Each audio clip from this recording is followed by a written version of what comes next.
My training was more focused on producing academic surgeons, so they taught us, how to write a grant, how to get funding, how to apply for your first academic job and eventually move your way up the ladder. But this is a whole different ballgame.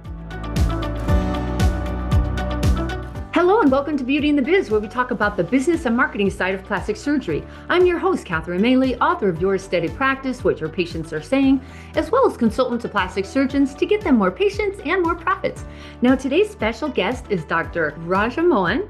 He's a board-certified plastic and reconstructive surgeon in private practice in Dallas for the past 8 years. Now, Dr. Mohan is an MIT graduate who also attended the University of Miami Miller School of Medicine. He then did his residency at the combined Johns Hopkins and University of Maryland Plastic Surgery program. Now, Dr. Mohan then completed a fellowship at Dallas Plastic Surgery Institute, where he trained under leaders of plastic surgery, such as Drs. Rod Rurick, A.J. Burns, and Stephen Bird. Dr. Mohan published many peer-reviewed publications and has been involved in mission trips to Haiti and India to treat underprivileged patients. Dr. Mohan, thank you so much for joining me on Beauty and the Biz. Oh, thank you for having me, Catherine. It's a pleasure. It's a real honor to be on your podcast. Thanks. It's just a pleasure to see you again. I've known you for a little while, huh? Yeah. So let's go ahead and just the short journey between after fellowship. That was a killer fellowship, by the way. Maybe we start there. You started with fellowship, and then what did you learn there? And then what did you do next? Yeah, that's a great question. So in my residency training, we primarily focused on reconstructive surgery, and kind of the way the program worked. It was a great program. They mainly were trying to produce or train academic surgeons. And, near the end of it, we had a couple of rotations where I spent time with private practice surgeons. And the big thing that appealed to me was the autonomy.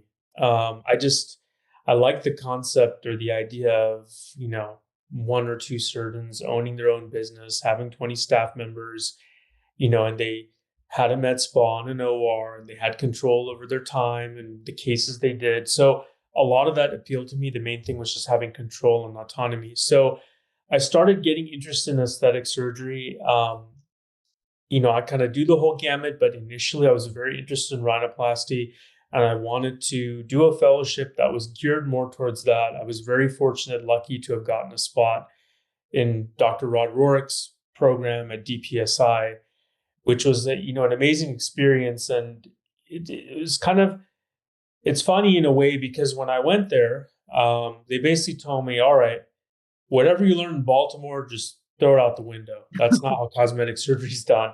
Oh, In a way, Dallas is a hotbed for cosmetic, plastic, and aesthetic surgery. Many of the famous surgeons who have written the papers and have devised the techniques and have been involved with a lot of innovation are from here. And many of those surgeons are at DPSI or trained surgeons. They're trained under, world-renowned surgeons. So they all know the most innovative and best techniques. So I felt very lucky to have joined them and saw firsthand, how to do all these aesthetic procedures at a high level. Because when you think about it, number one is, of course, learning the procedure. But number two, I mainly have healthy patients who are fine. They just want to enhance something about themselves. So not only do we need to learn the procedures, but we have to be very skilled at producing high quality outcomes so that patients are happy. So I think that's what they really taught me, how to truly focus on the aesthetics and the details.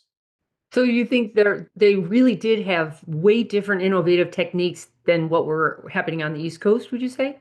Like, can you really see the difference?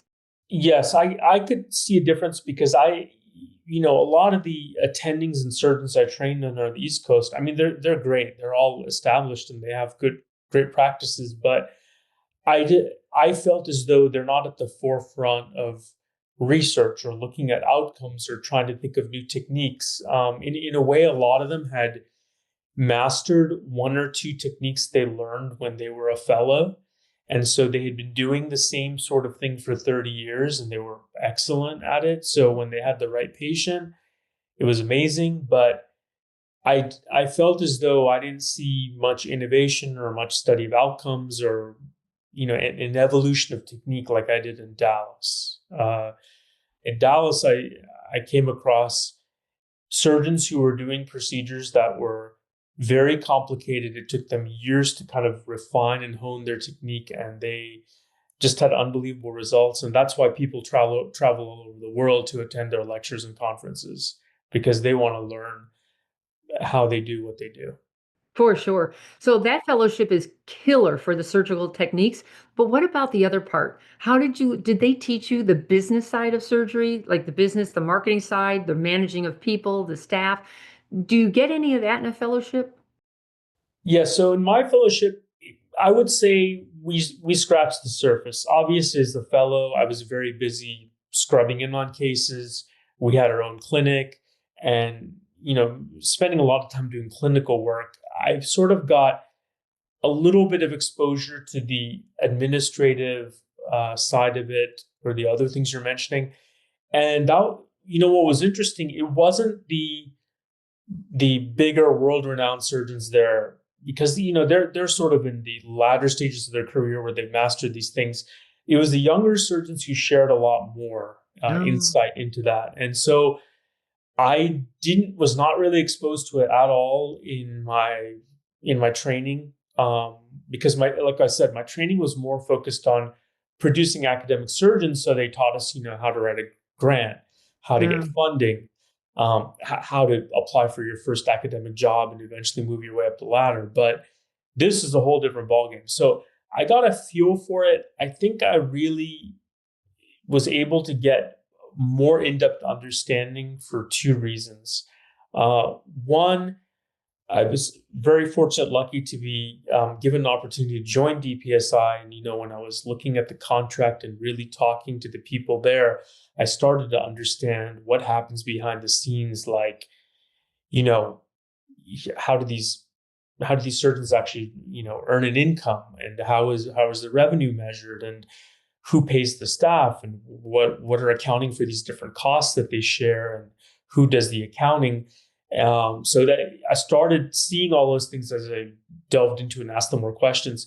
The other thing that was extremely helpful for me was my wife. So my wife's an attorney, and that year when I Oh, was in that's helpful.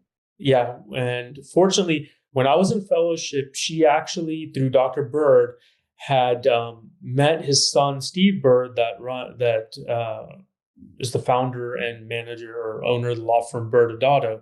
So Hmm. she worked for them, and she understands Oh, a lot of the legal aspects and the contracts and things related to the financial aspects of running a practice. So she has a lot of insight, which helped me, especially going into solo practice. Uh, those two things were very helpful. And then at the same time, ASAP's or the Aesthetic Society held a conference called the Business of Plastic Surgery. That year it was in Dallas, which was very convenient. It was like a 1 day, 2 day course. There were a lot of surgeons and people that have companies that work with a lot of surgeons. That was very, very helpful. Like mm. I felt that was probably where I got the best learning about the business of medicine before even entering it. Um, and I think they still run that program, but I think it's phenomenal, and it's open to any resident or fellow. I think when I attended, it was free, but it might be a very low cost, but definitely worth taking. For sure. So now you've completed your fellowship. You know you want to go into private. You didn't get a great education on that, but you Right. took some courses. Then what's the next step? What'd you do? So I found it that, it was very daunting for me at the time to completely go out on my own. So I started contacting I decided not to join DPSI, and I Mhm. started contacting surgeons in the area, uh, who were looking for junior partners or associates, and I could only find one. So I joined a surgeon in a suburb of Dallas who, he was, I think, 65, 66 at the time. So he has a very established practice, amazing surgeon, great staff. He kind of had everything that I was looking for in terms of my future. So he had been looking for a junior associate for a long time, and I had joined him. And so that was the first step. Funny thing, one of my best friends who was in private practice in West Palm Beach, he was like, when you join a practice like that, keep in mind 95% of junior associates end up leaving. So make sure you have an exit strategy. Like if you ever go on your own or change your mind, what are you going to do? Where are you going to go? Always have that in the back of your head, because he told me that this is going to be your second fellowship. The first fellowship, you learned aesthetic surgery. Now that you have your own practice and you have to, start doing cases and make money, you're going to really learn what it means to be Yep. a surgeon who runs their own business. And you're going to learn very quickly. And in a way, this is your second fellowship where you're going to learn by experience. So yeah, I joined another surgeon as like a junior surgeon, junior associate. It was a very challenging and great experience. Lots of ups and downs. I learned a tremendous amount. But at the end of it, it wasn't the right fit for me. It wasn't what I wanted long term. I did run into a lot of issues. So, in about a year after I got my boards, I went out on my own. The smartest practices know a big part of their practice growth comes from retention, referrals, and repeat treatments, not just from new internet stranger leads. That's why I created the KISS Loyalty Club, a done-for-you system that keeps your patients returning, referring, reviewing, sharing you on social media, and completing surgery. Discover how KISS can grow your own practice revenues by visiting kissloyalty.com today. So, this happens all the time. Right. I will give a tip here. It is so important when you come on board, when you go on board with a mature surgeon, and it looks like they're going to exit. I would get so clear, when are you going to exit? Because at least you would see the end of the tunnel. You would say, okay, it's kind of a hassle to work together, but I've only got, 2 years of it. It Right. turns out that the goalpost keeps moving, it seems like. The Right. surgeon thinks he's going to retire, and then he doesn't. He really likes doing surgery that he's been doing for the decades. And then you're still on the line going, wait, I don't run this place. I do. Like, when do I take over? Right. Was it any of that? Because I find that comes up a lot. Yeah. So we did have some discussions, but I thought about it a lot. What you're describing happens all the time, and I've heard it from many of my colleagues. I think it's very difficult. Like, I have yet to meet a surgeon, a senior surgeon, who can kind of map it out and put on paper in a contract form, like, all right, I'm going to exit in 7 years or 5 years, and this is the buyout plan. Because the interesting thing is when I talk to my wife and the surgeons of Bernardo, they have contracts and templates that relate to this. But the Yep. thing is, you'd be hard pressed to find a surgeon that's Well, willing to, sign it. yeah, sign it and put this on paper. Hmm. Because when I look back, right, I was told at the time, all verbally, Yeah. oh, this surgeon's going to retire in 5 to 7 years. He's going to give you cases. You'll get busier. Well, for the year I wasn't really getting cases, and even now we fast forward 8 years, he's still in practice. So Right? right, and he did. Interestingly enough, uh, I was sort of on what would you call it, eat what you kill model, like Right. and then he hired a new surgeon who I know, who is actually salaried and. He has a more defined role. I'm not sure what the future holds for him or what the ultimate plan is, but anyway, in hindsight, it, one of the things about going into private practice or joining a practice like this right off the bat that I learned, and I didn't really understand at the time, all plastic surgeons, when we go out into practice, no matter what anybody says, we're not used to being independent surgeons where we can do a high volume of cases at a high level. It takes a good, 3 to 5 years to have that confidence and to build that ability. And so that first year I was focusing on, first of all, just for my boards and doing Right. these cases and handling complications and learning how to like do difficult things completely on my own. And then at the same time, I had to, deal with all the business aspects, Right. how to, deal with staffing issues, patient issues, paperwork, uh, bookkeeping, accounting.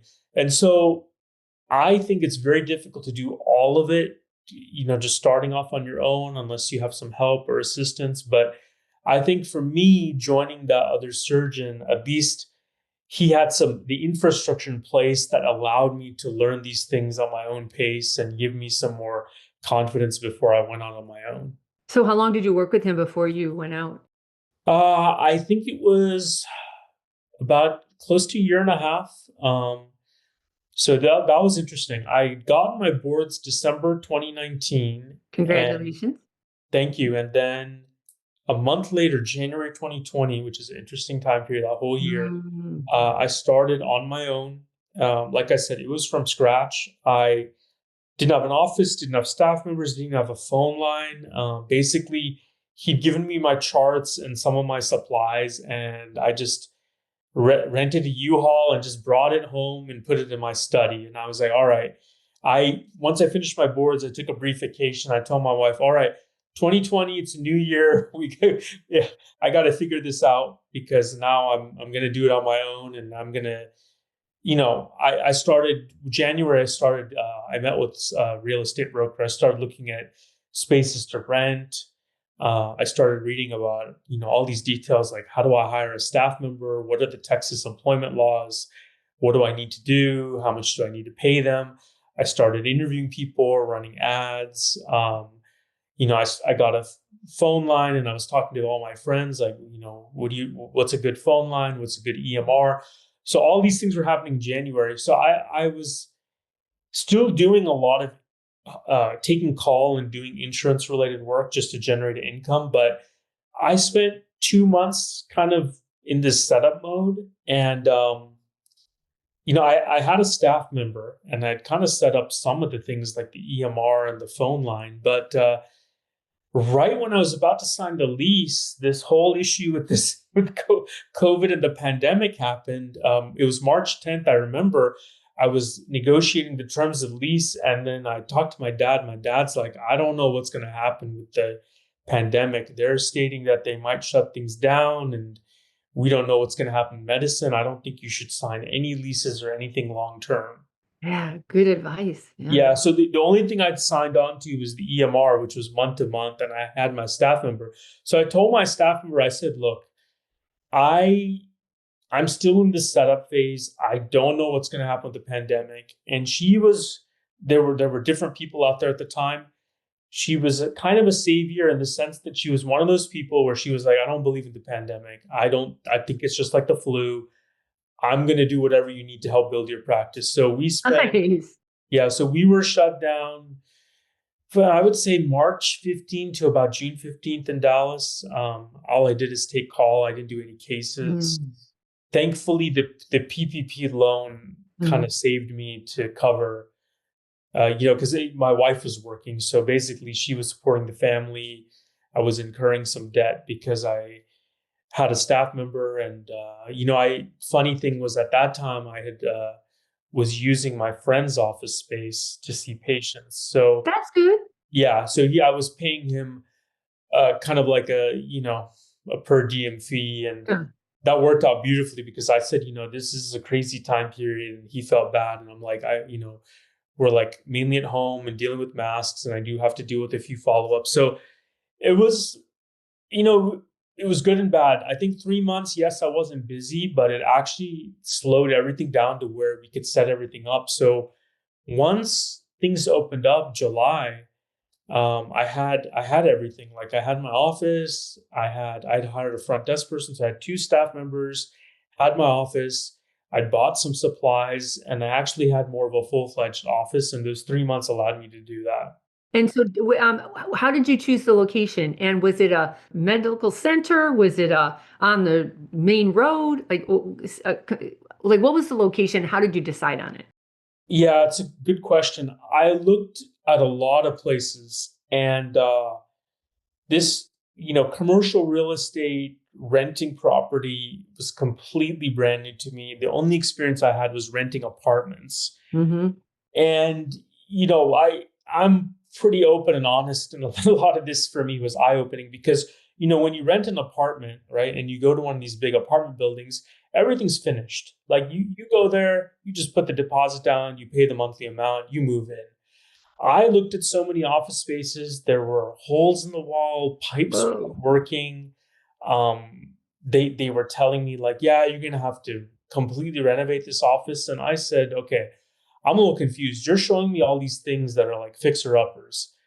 Where's the money going to come from? And they're like, well, we're going to give you a tenant improvement or TI allowance. And it's only when I started doing projections, what they gave me was only going to cover 25% of it. Mm. So, this was my fear. Same thing. I consulted my friends and they were telling me, look, you're not in a position to, build out an OR, right? You're Mhm. starting small. And one of the things you have to think about is, you're not like a dental office where dentists can put a lot of money into their space because they're going to be generating money from that space. You're not really in a position to set up a med spa or set up a surgery center. So you just need an office for your staff to work and for you to see patients. So Mhm. they were like, try to keep the tenant improvements to a minimum. Mhm. Just make your life simple. Find a place to move into. So I looked around and Great around. advice, by the way. Yeah. Yeah. So interestingly enough, there was so at the time I lived in Irving. Irving is a city close to DFW Airport. Mm. And so I lived there because it was pretty central because I was working at a lot of hospitals and taking a lot of call. And interestingly enough, there was a hospital right next to my house. I initially ignored it because the rents were very high. But I was running out of options and I just said, you know what? Let me go take a look at it. And there was a pain practice that had left during the pandemic, but they had a beautiful space, Mm. completely done. It was a little pricey, but I was like, I'm not gonna have. It's gonna be like moving into an apartment building. I mean, everything's done. It has the layout I need for my office, and I had an IT professional who told me, "Oh, this will be a joke, and one day I can set up your computers and internet, and you'll be up and running in less than a week." So, yeah, I told them, "All right, just give me the lease. I'll sign on because all I have to do is just move in my things, spend about a week setting up, and then we're ready to go. We can set up clinics." And how close how was your commute? It's that close? So from my house, it was about 5 minutes. Oh my god. But the thing That's at a the time, dream. yeah, so the office was close. The problem was though, because I was running all over town, taking call, doing reconstruction everywhere, my hospital commutes could range anywhere from 15 minutes to an hour.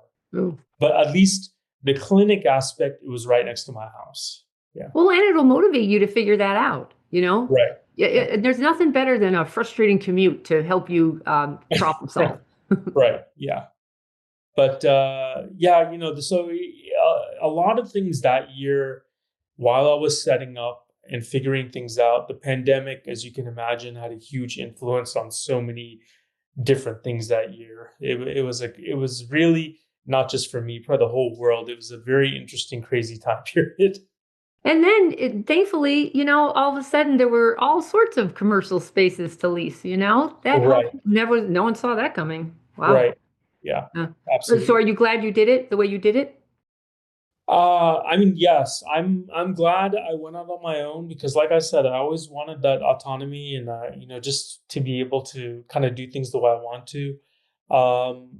And I'm just by nature, I'm pretty resilient. I'm able to roll with the punches. I think that year really taught me a lot because there were a lot of ups and downs, a lot of uncertainties, and I think that's the case in with any business or being entrepreneurial.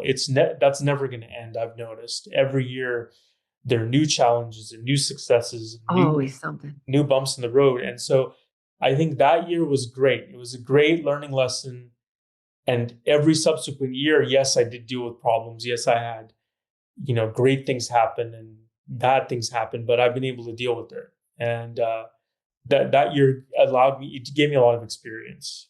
Great. So Yeah. you were getting a lot of surgical experience. Were you affected by so many people who just wanted non-surgical, except after before COVID or during COVID? surgery stopped, but women still wanted injectables and lasers. Was Right. that part of your business plan, or did you just wait for that huge surge that happened after COVID? So when I opened in July, part of the plan was, I had, like I said, because I had 3 months of downtime, and one of the things I was thinking of was how do I increase my cosmetic surgery or aesthetic surgery volume? Because that was my ultimate goal. I didn't want to spend my career just purely focusing on reconstructive surgery. The years I did do reconstructive surgery take call, it really helped honestly build a lot of confidence in the operating room because Hmm. in my training, I remember we were doing cases with like at least an attending or two other residents. Hmm. I spent 3 years doing a lot of complicated things that I didn't, weren't really within my wheelhouse because they would come in on call. I'd be completely on my own and be at a hospital. I didn't have all the supplies, didn't have all the staff that knew what to do. And that was great for me in the sense that yes, it was difficult to do, but as I started doing more cases and getting just, I just became much more of an independent, confident surgeon where I felt like, okay, I can handle anything because I've had to do it on my own and I've had to do it in situations that are not ideal. Um, but yeah, so plan was when I opened that in that July, I started focusing on setting up social media accounts, hiring people for my website, SEO. I had, my main thing was I started doing injectables myself. Hmm. And I did notice, even though I was brand new and starting from scratch, that August, people started calling in for.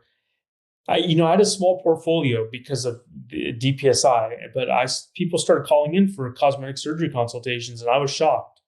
Nice. And like I said, it was mainly through social media, Instagram, Facebook, and then also Google. And I hired a couple of people that helped me set everything up and helped run ads. And yeah, people started coming in. I was shocked. I was like, wow, I'm completely new to this.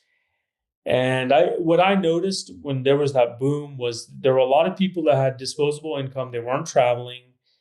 They were able to stay at home and recover. They were able to work from home. So it was a unique lifestyle where it didn't feel seasonal. A lot of people could get surgery at any time, and that wasn't an issue. Yeah. I tell you, it taught us that downtime was a bigger deal than we all thought. Right, Because it was also money. Money was pouring in, and that was very, very helpful. But it was right, also the downtime. All of a sudden, people could actually stay home and even right, put on a Zoom call and put on filters or skip the audio or the video altogether. That right, was a big deal. Ever since then, I said, you know what? We need to focus more on that now. We need to focus more on how can we do that rapid recovery.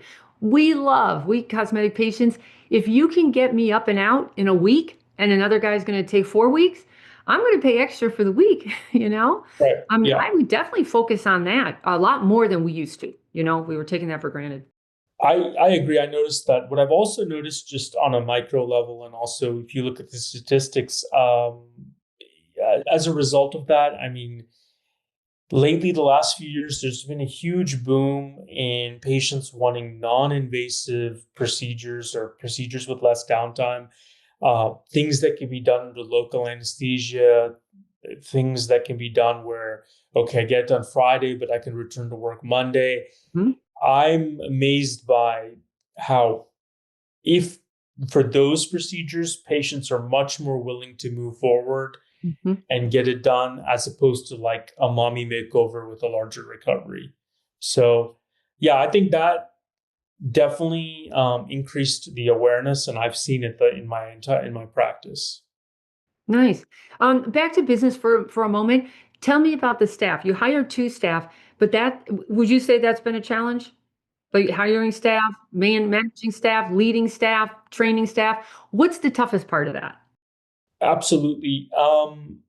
When I was at DPSI, we used to have these journal clubs, and all of them were focused on discussing surgical papers, except the last one was just on the business of surgery and medicine and running a practice. Nice. And everybody in the room uh, categorically, like, said unequivocally, they were like, the toughest part about running a practice is you'll get you'll understand the surgery in 2 to 3 years. That's going to be a breeze, but it's the staffing. And what I've learned the hard way. Uh, you know, I so this is what I've learned.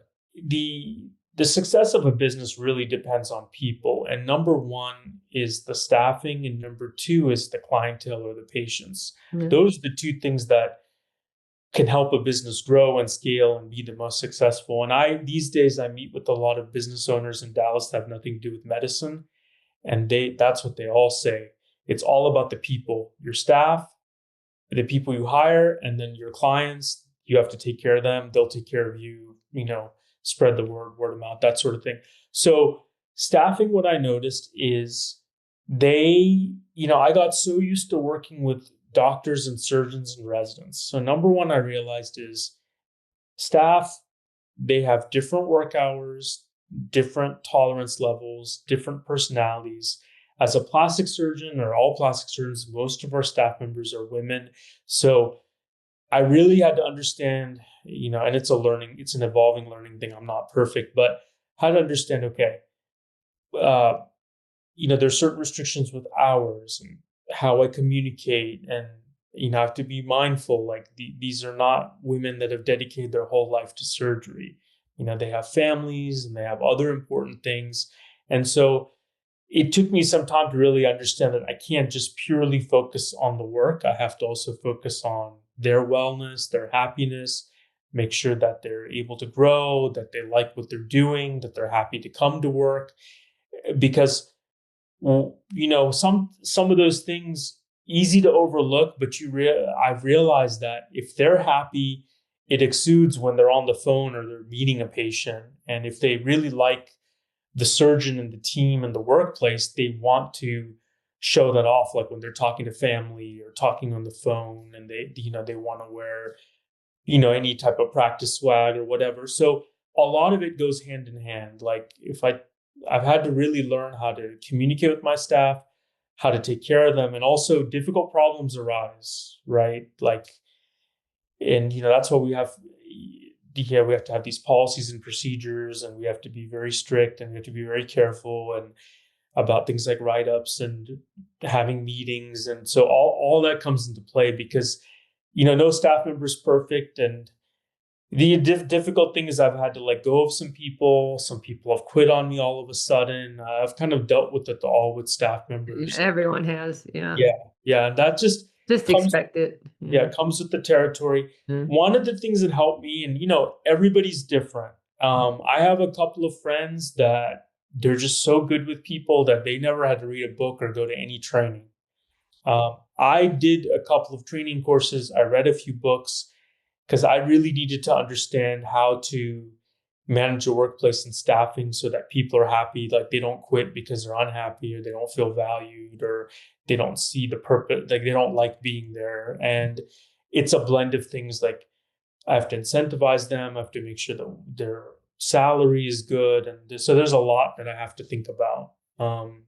And on the other hand, though, I have worked with practices who have that surgeon who their family, the staff is family. They've been there for 20 years. Right. Alice has been with me for 35 years, and I don't have any staff less than 10 years. When I work with them, 9 out of 10 times, they are so ingrained in what they used to do, they can't hear a new idea. They can't do a new thing. That's not how we do it here. I get so much resistance. So there's a pro and con to everything. There's always a yin and yang to everything. When you have staff that's that comfortable and they know the doctor has their back and they can just go to him and say, "Oh, I don't want to do this. That's not how we do." And then the doctor says, "Oh, you're right. Yeah, we should just go back to doing the way we've been doing it." I think that's a kiss of death in today's world. So I'm just saying, that's not always the best solution either. No. Yeah. The practice I initially joined, all their staff members had been there for about 20 years. It's a double-edged sword. Yeah. I think that they had one thing I saw with them, which I've always been trying to achieve, they had some wonderful systems in place. Right? I love systems. Yeah. Yeah, so they had, with their manager who had been there for 30 years, they had set up systems Mhm. that worked beautifully. It was very efficient as to how cases were scheduled and how Ah, leads came in. So I really like that aspect of it. But I do agree. When by me coming on, I did throw a monkey wrench into practice. I started bringing insurance patients and needing certain things, mhm. and exactly what would happen. The whole goal, you could call me a disruptor, was all right. Let's bring a junior surgeon to increase our overall business revenue and grow our business. Yeah. But they were resistant to the change and some of the stumbling blocks that would occur with that, because it's not going to be a smooth road to bring on a second surgeon if you're trying to scale or increase the growth of the practice. So that's a challenge that I don't think that they were ready for, because they were ingrained with what they did. But with with whatever they had, they did it extremely well. But they just, to me, did not have the setup and the flexibility to add on more surgeons. Right. Yeah, But I love the systems. If you can figure that part out, then it makes it easier to fit people into that position rather than train somebody over and over because everyone does it differently and nobody ever put it in paper. And it's always, well, Alice just walked out the door. She's been doing this job for 10 years. Nobody knows anything about how she did that job. And so there are right, no standard operating procedures or anything like a checklist or and that, as a business owner, that becomes a dream come true. If you have a right, staff person who says, I love processes, I love monitoring all this, I love setting it up, it's like, thank you, God. right. Makes your life easier. Makes it easy. Yeah, Yeah. So let's talk about marketing because you're in Dallas. I mean, could you have picked a more competitive place other than, I don't know, Park Avenue in New York? or Beverly Um, Hills. Yeah, Dear Lord, how many surgeons are in Dallas? Hmm, hmm, yeah. hmm. It keeps increasing. I think I've You lost know track. why? I love real estate investing. Right, Dallas is always the hotbed because everyone's always moving to Dallas because right, they can't afford California anymore. So right, they all run over there. And the real estate was fantastic. The job opportunities were great. Then the supply and demand is still pretty good. So then the surgeons jump in, and I just right. think, oh dear God, would you say it's oversaturated now or it's still just fine? There's still plenty of people and plenty of surgeons and work for everyone. I think we probably have the right number, Mm, but this is what I'm noticing, because because we have so many surgeons. I don't really think about competition, or I don't focus on it. What I'm noticing now, probably because of social media, is every surgeon here, they have to find something that works for them. So everybody has like a little bit of a differentiating factor, some sort of branding. So I think what I'm noticing in Dallas now is everybody who's getting successful, getting busy, is more or less focusing on one procedure or a narrow focus within aesthetic surgery. And that's what seems to be working. Before, you could probably be in Dallas and just do a bit of everything, mm. but I don't think it's not going to work anymore. So everybody's sort of super specializing, and that's what works for them. But yeah, absolutely. I mean, it is very competitive, and it's one of those things that I'm constantly grinding daily to try to get more business, more people through the door, and I'm sure everybody else, all my colleagues are. But yeah, we have a lot of established surgeons, but there's definitely room here, uh, room for growth, and there is a lot of demand. But yeah, it is also very competitive. And also being in Dallas, you have a huge Hispanic market. I did Right. notice that on your website, you do have an Spanish translation. And I Uh-huh. think in your area, that makes so much sense, maybe, because if you're going to cater to a new patient demographic, you have to either be that demographic, speak that language, know the customs, know how they buy, how they make decisions, and then your Right. staff has to be on board. Like, have Right. you encountered that? How do you go bilingual in a plastic surgery practice? Yeah, you bring up a good point, because this is very very relevant to my practice. Mm, So I I grew up in a small town, California, where majority of the population spoke Spanish. I kind of regret that I didn't take my Spanish classes more seriously in high school. I kind of just coasted by and did the bare minimum, but I didn't never took it seriously to try to learn the language. And then I went to med school in Miami. I had to use a little bit Oh. of medical Spanish there. Mhm. When I got here, it was interesting. I started getting cosmetic aesthetic Spanish speaking patients, and maybe I might look Latino. I'm not sure why. They called my office, and my first set of staff didn't speak Spanish, but we would, I'd get on the phone and I'd try to convince them to come in because, like I said, this is 2020, brand new practice. Right. So they would come in and I would try my best to explain things. And, a couple of patients scheduled with me, they liked me or they felt comfortable. And I operate on them. And then I started thinking that, this is maybe a good thing to tap into. There are a lot of Spanish speaking patients in Dallas that are desiring plastic surgery. So I decided, when did this start? Maybe about three years ago. I went to high school in the late, what is it? I graduated 2000. A lot has changed, especially with learning anything now. I Mm. found a number of apps and online programs to try to become fluent in Spanish. So I think I did Babbel. I think there are two others. So I went through those. Took about a year, but I did like a little by little every day, like in the car with audiobooks. Wow. So it was more immersion, like listening to it. Mhm. And there's so many Spanish speakers in Dallas. I just practiced with friends and people I knew. So Wow. I would practice. I would listen. Once I finished the courses, crazy enough, I didn't think about this. So Netflix shows. I mean, we watch everything on streaming TV now, but the thing is, everything has been translated. Mhm. So if I decided, okay, if I'm going to watch a show like Squid Game, I'm only going to watch it in Spanish. Mhm. So I would watch it, listen in Spanish, read the subtitles. So I felt like, okay, I'm not doing something totally ridiculous and wasting my time watching a show or a series. I'm actually also learning language. So I've become fairly fluent. Um, at least I can hold a conversation. But now For you. I'm trying to get deeper. Like I'm starting to. Then my next stage now is I'm reading books because that's Mm. when you read the literature, you start picking up a lot of Spanish words that are much more, um, at a much higher level. And I feel Mhm.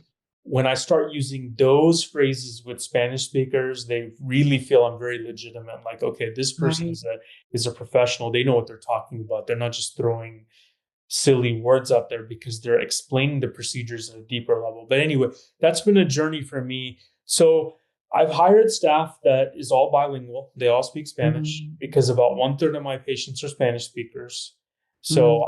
I speak them in Spanish and I have to have staff that's able to communicate with them about post-op instructions and pre-op and make things clear, especially related to financial details. So all my staff, they speak English, they speak Spanish. I speak Spanish. I've done some marketing related to it. It's definitely, in my mind, in Dallas, a growing population, a great market to tap into.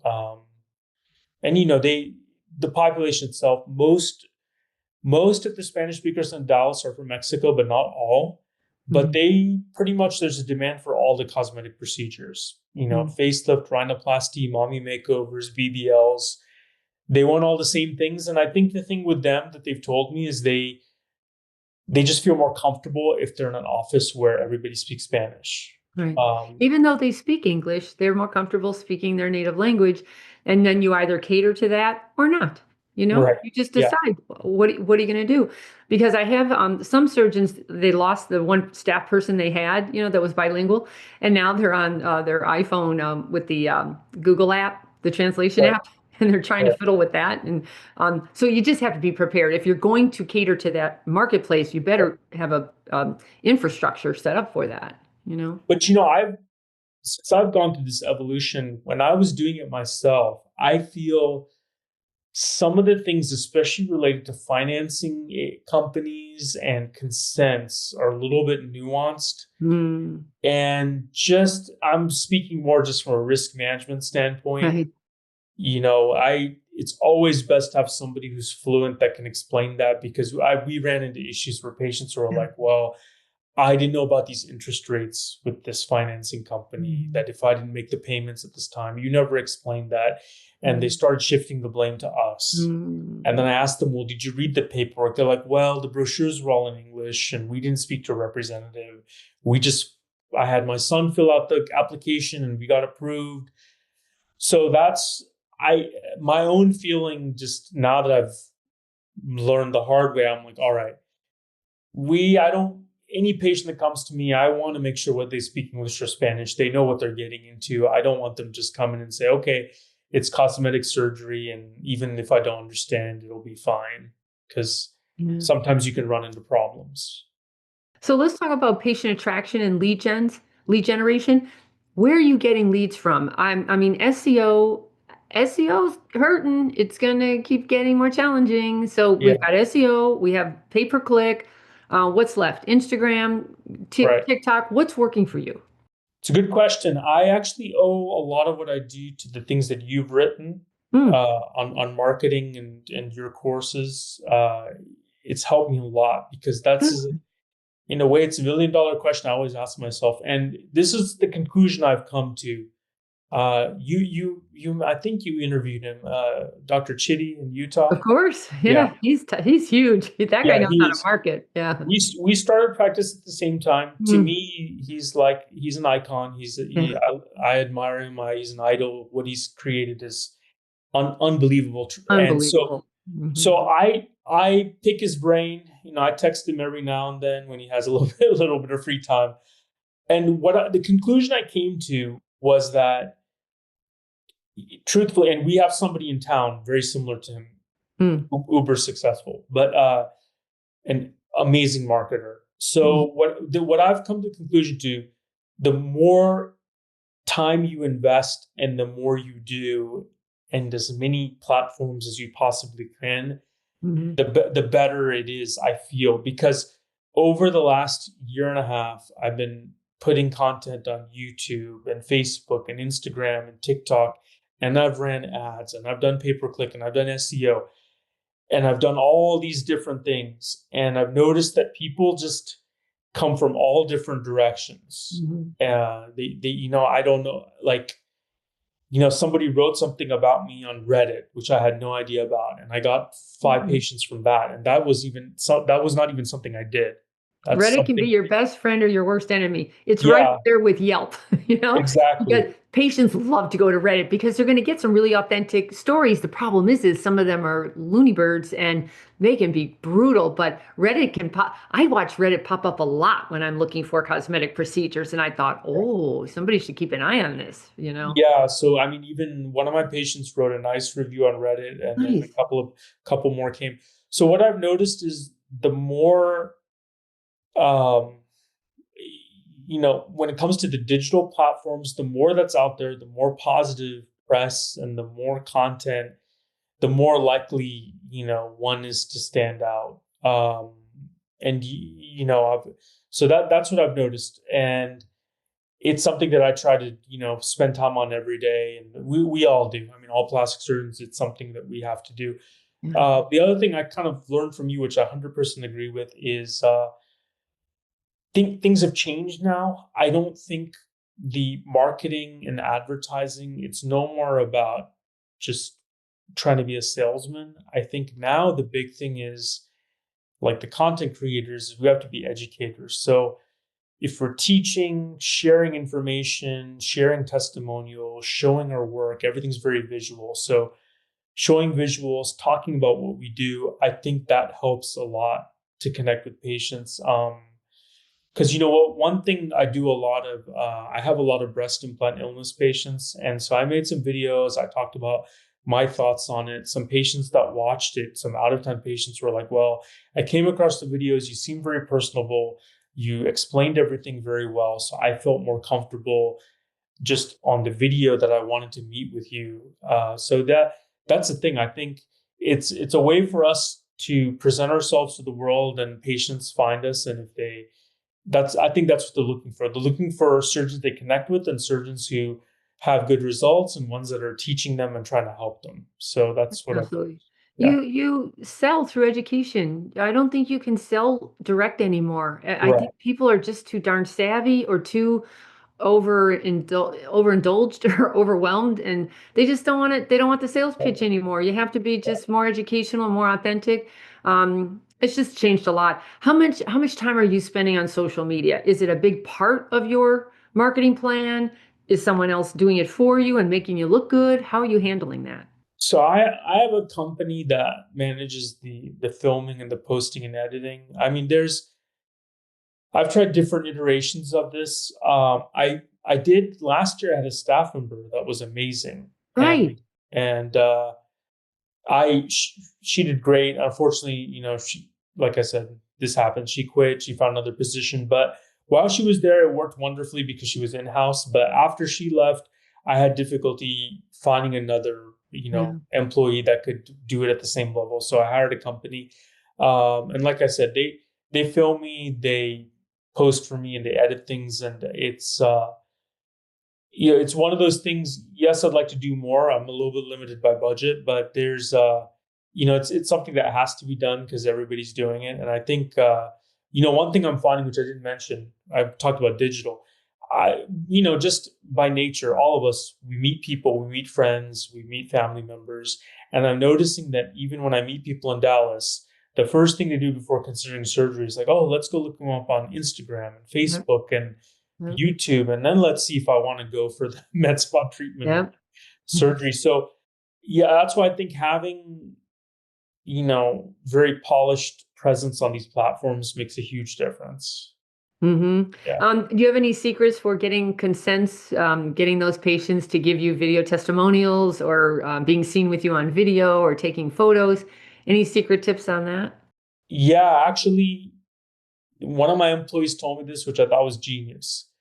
So my EMR, when somebody is a new patient, they get an invitation to patient portal.